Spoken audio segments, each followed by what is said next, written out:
Rise Mzansi is a brand new political party that has stirred up a national storm. They haven't even run for an election yet, but Songezo Zibi, the leader of Rise Mzansi, has managed to dominate media attention across the country and get tens of thousands of signups in tons of different communities on his vision for what South African politics needs next. They're running in the 2024 general election and they are bullishly confident of a record-breakingly good debut performance. So, in this exclusive interview with Rise Mzansi's leader, Songezo Zibi, we ask the big questions. What is Rise Mzansi as a political party? What do they stand for?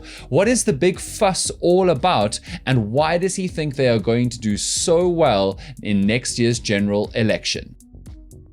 This is The Issue with Dan Corder. We're the watch party of South Africa because South Africa is a movie. Come watch it with us. If you're brand new here, you should know that the full conversation with Songezo Zibi is up on podcast for free for you on Spotify and Apple Music. And if I could just ask you for a second to click the subscribe button above this video because we're trying to keep the lights on whether Eskom wants us to or not.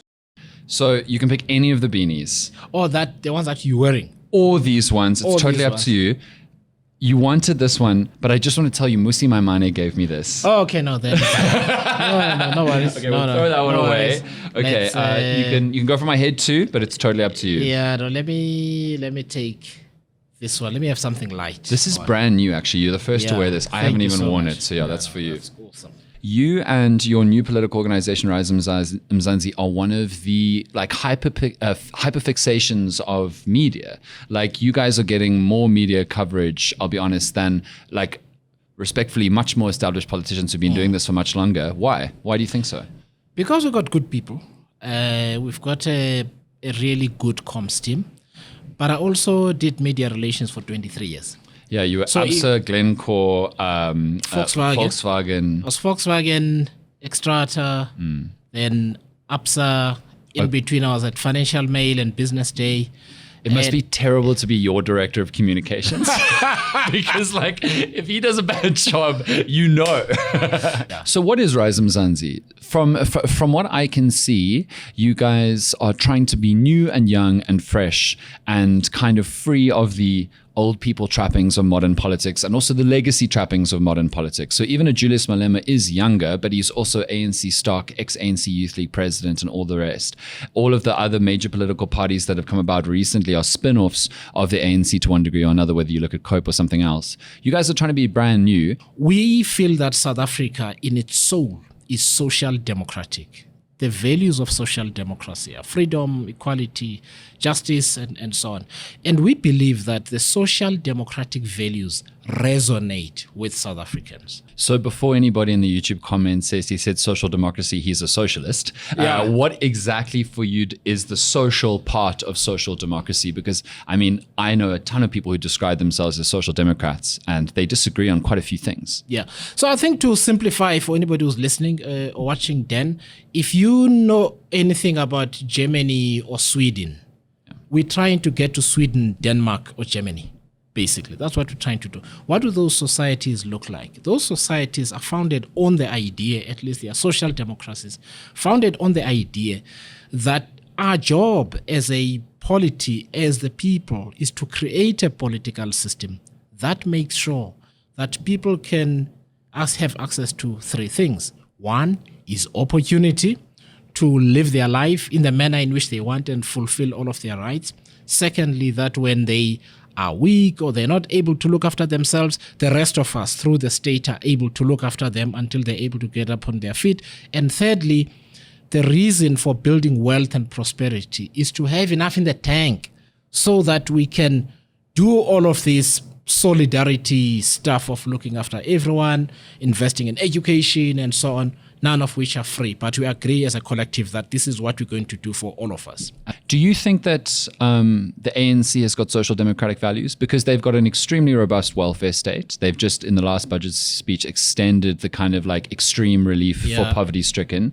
They've done it badly, but healthcare, education, these are principles that the ANC does pursue. And many other political parties try to do the same or claim that they would do the same thing in power, but just do a little better than the ANC does. What do you see that as? I think one of the failures of the ANC was to not come out and say, we want to be a social democratic organization. Okay. They couldn't break from the past, so they have to be pseudo-Marxist or pseudo-socialist, right? While trying to do something else, right? But social democratic politics allows you to have a conversation such as this then. Asking women, especially poor women, whether one of the reasons they don't work is because of two reasons. One, transport costs are too expensive. And secondly, there are no childcare facilities. Now, we think if everybody has a job, they're fine. But there are millions of people in South Africa for whom having a job costs more. They're not. Yes. And the social democratic response says, okay, how do we solve that problem? So you don't just give somebody a job to spend their money inefficiently on paying expensive transport. You need to have a public transport system as well. You need to make sure that every community has childcare facilities. Then the woman can work. So how is that different from the ANC? Because you said pseudo-Marxist. They don't frame it like that. This is the thing. So the thinking in the ANC is that we'll give you a job. You deal with the inefficiency yourself. Oh, so they don't go far enough. Yeah, then, listen, we call taxis public transport. If you're really committed to the social democratic outlook, they're privately owned. Yeah, that's true. They're not public transport. They're unsafe. They're expensive. Unregulated. Unregulated. A social democratic political system doesn't work like that. Okay. Yeah, so that's the difference. So in your vision of a social democratic government, what is owned by government and what isn't? But something that you did say is that you'd strip down the number of ministries, potentially strip down the number of SOEs, but run them better. What is your vision for what the government owns? Like, does the government own the taxi industry under Rise Mzansi? No, I mean, the government doesn't need to own the taxi industry. I think a defining feature of social democratic states is that you first need a strong state that functions and can provide basic services to everybody equitably. That is the number one job of a government. So that's the first thing. The second thing is to have rules that facilitate investment in operations or commercial or economic installations that have real benefits for people. Let me give you an example. Volkswagen, which people don't know, is a state-owned company. People don't know that. But what did the German government do? They decided, okay, we're going to have a strategic stake in Volkswagen, which is 4%. You can't move, even if they get a 90% shareholder, you can't move the headquarters out of Germany and so on. But we will let all of these German companies and investors who've made wealth out of this welfare state that we have invest in this company so that it can employ 250,000 Germans. And it works for everybody. And that's where we need to get to in South Africa and not be fixated on the state owning everything.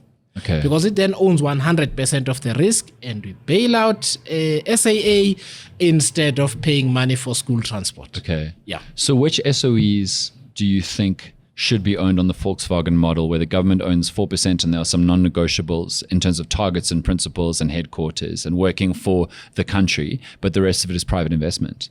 It's really the thinking that, I mean, the 4% is as an example, but let's take Transnet. Yes. If you applied the same logic that you apply to the road network, the government owns all of the roads, right?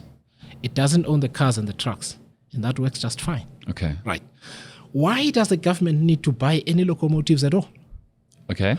When it can build, operate, and secure the rail network. Okay, so your vision is infrastructure is owned and maintained by government. Infrastructure is controlled strategically by the public. And I'm saying controlled strategically by the public because when you have a Transnet where the government owns the rail and so on, but doesn't own the locomotives, you set the rules of investment within that. Because locomotives can't run without your networks. They can't run without your network, right? But don't be hostile to the idea of somebody buying 1,000 locomotives, which Transnet cannot afford right now. So what do you think about affirmative action? I think we're going to need it for quite some time, Dan. I mean, let me give you an example. When I was at Absa, it took us 4 years to bring male-female pay on par for the same amount of work. And I can tell you, if we did not deliberately set to do that, it would never happen. Right? It's a form of affirmative action. One might think, oh, all bosses are fair and they pay everybody fairly. No. Right? So it's not just race, it's gender, it's sexual orientation. Queer South Africans are more likely to be subtly discriminated against, not promoted. And overtly. So, yeah, and overtly, right? So, again, if we take affirmative action at principles level rather than just race, you realize that if you want to create a fair society, you have to create frameworks that help us against our own prejudices. Economic growth. Yeah.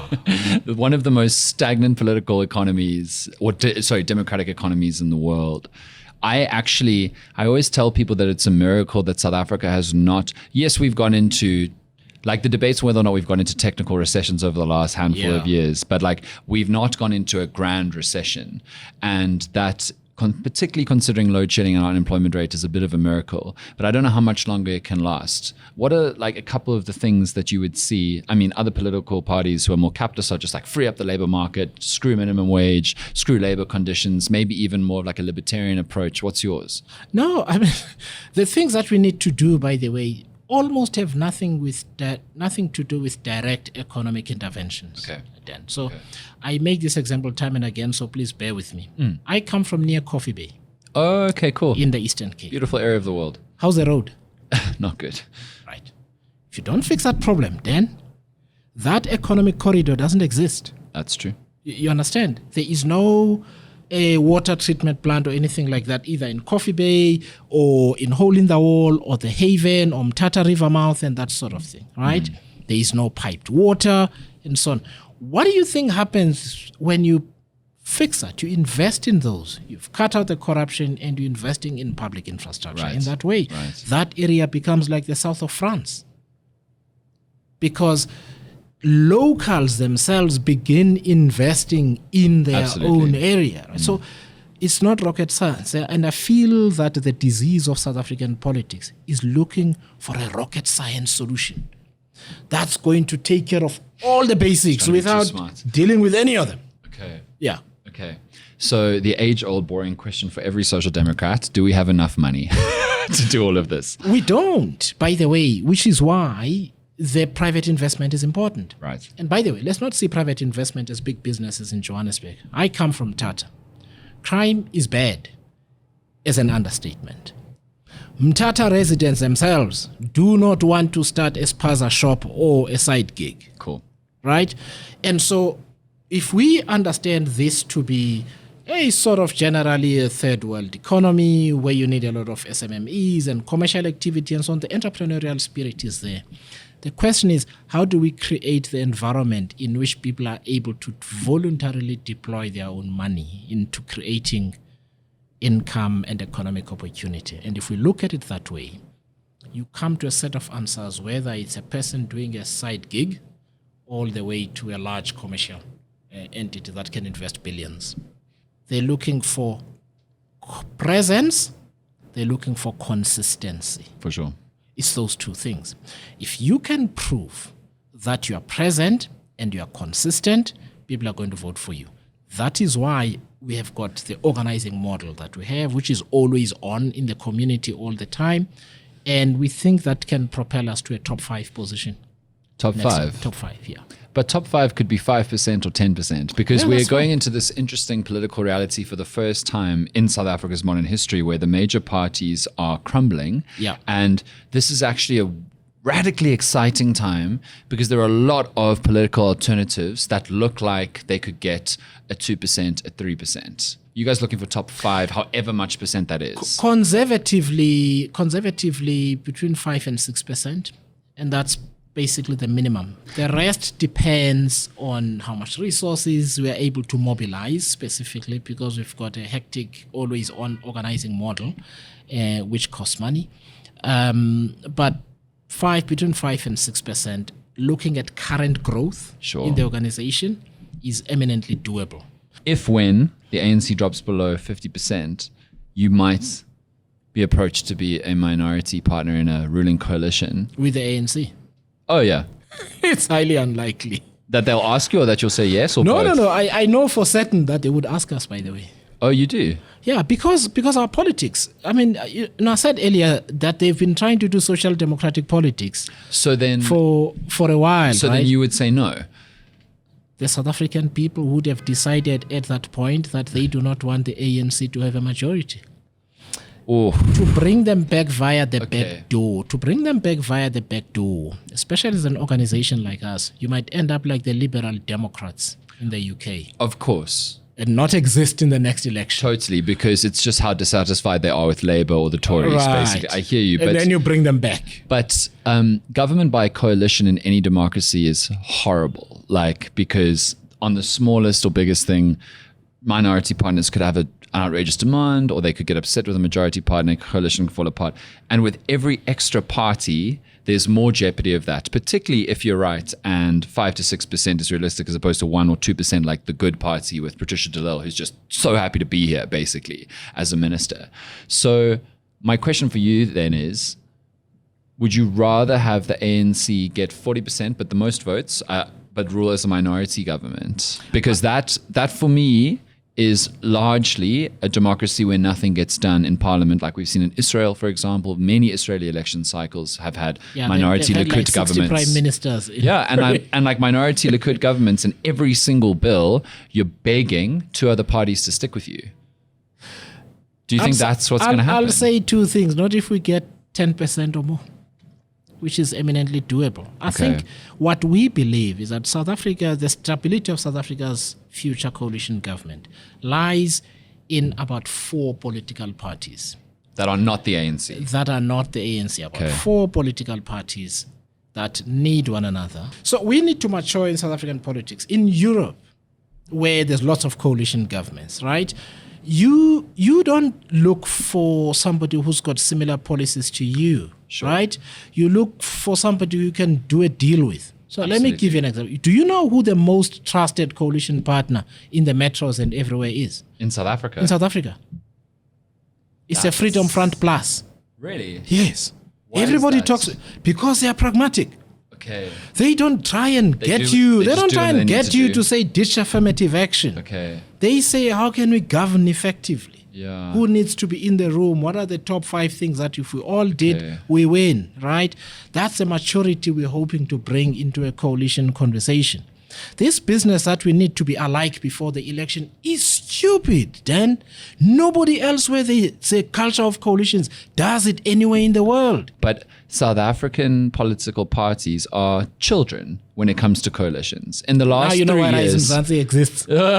Because in the last 3 years, I mean, we've done videos on the horror show of local government coalitions failing, the squabbles and the nonsense, and the literal service delivery that then does not happen, the crises that take place. I think you're very optimistic in a bunch of other politicians who have shown themselves to not be capable of running coalitions. And I hope that you're right, because our political discourse needs to mature. So in a way, you're right.